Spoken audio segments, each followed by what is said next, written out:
melepaskan sebuah kelereng dari tepi atas sumur. Setelah 3/4 sekon, ia mendengar bunyi kelereng menyentuh air. Jika gravitasi 10 dan laju rambat bunyi 340, tentukan kedalaman permukaan air sumur diukur dari tepi atas sumur. Nah, kalau kita misalkan di sini ada bola di sini. Bola di sini, pada saat dia jatuh, dia akan membutuhkan waktu untuk sampai menuju ke di sini ya, ke dasar misalnya.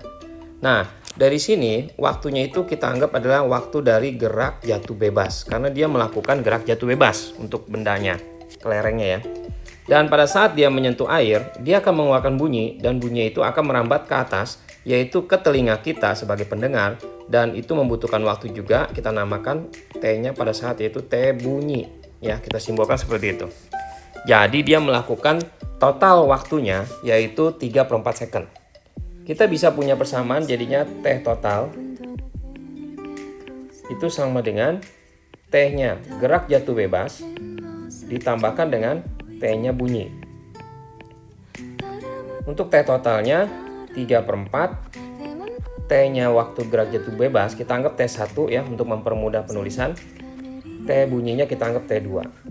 Nah, selanjutnya setelah kita dapatkan ini, kita bisa menulis persamaan ini untuk gerak jatuh bebas, yaitu nyari S atau boleh juga H, sama aja ketinggian ya. Yaitu rumusnya adalah V0 dikali T ditambah setengah AT kuadrat, GT kuadrat ya. Nah, untuk kecepatan awalnya si kelereng ini yaitu tanpa kecepatan awal kita masukkan 0. Jadi 0 kali T setengah dikali gravitasi 10. Dan ini karena kita lagi GJB, tadi kita buat pemisalan adalah T1, kita namakan waktunya adalah T1 kuadrat.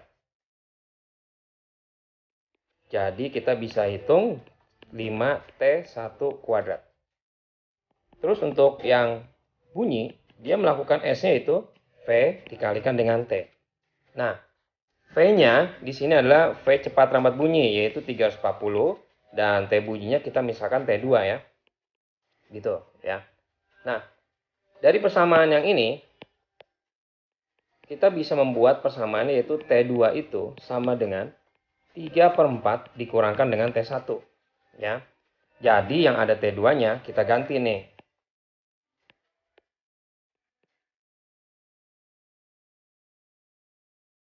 Tiga per 4 dikurangi T1 gitu ya.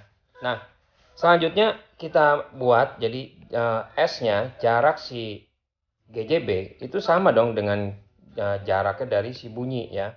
Jadi kita bisa masukkan persamaannya 5T1 kuadrat itu sama dengan T2 S2-nya yaitu ya 1 ya. S2-nya kita misalkan 340 3/4 dikurang T1 T1 ya. Nah, lalu kita buka jadi 5T1 kuadrat sama dengan ini kita kalikan ke sini 255. Terus ini kita kalikan ke sini yaitu 340 T1. Nah, jadi kita buat persamaannya 5T1 kuadrat ditambah 340 T1 dikurangin 255 itu sama dengan 0.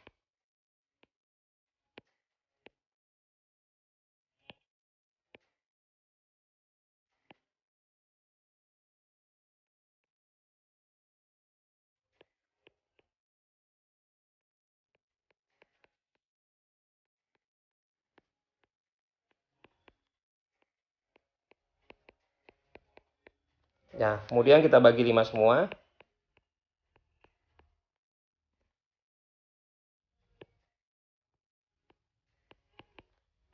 Terus kita hitung juga.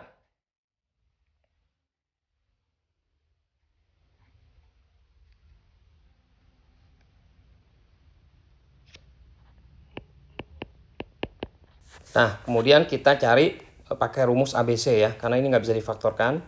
Jadi kita cari T sama dengan min B plus minus akar B kuadrat min 4 AC per 2A. Jadi kita masukin angka-angkanya.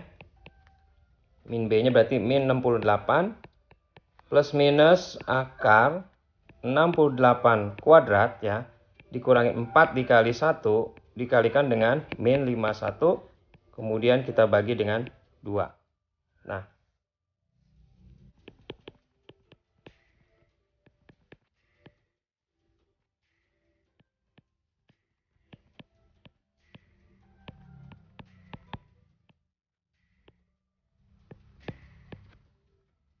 Nah, kita tulis ulang ya. Jadi di sini min 68 plus minus akar. Terus kita hitung dia 68 dikalikan dengan 68. Nilainya 4624 ditambah, karena ini min 4 kali plus kali min lagi ya. Jadi plus ya. Kita tambahkan dengan nilainya yaitu 4 dikalikan dengan 51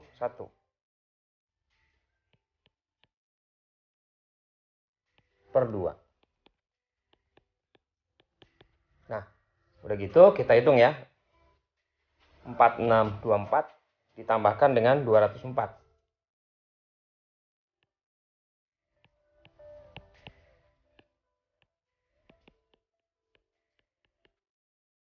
Kita akarin.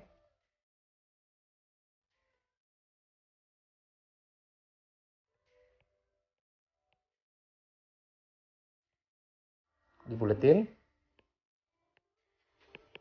Hasilnya 0,74 sekon ya. Nah, selanjutnya cara mencari jaraknya kita bisa memakai S1 sama dengan 5T1 kuadrat atau pakai S2 sama dengan yang ini. Yang lebih gampang sih ini ya. S1 sama dengan 5T1 kuadrat. Jadi kita masukkan ketinggiannya atau kedalamannya 5T1 kuadrat. Nah, jadi kita masukkan 5 dikali 0,74 kuadrat.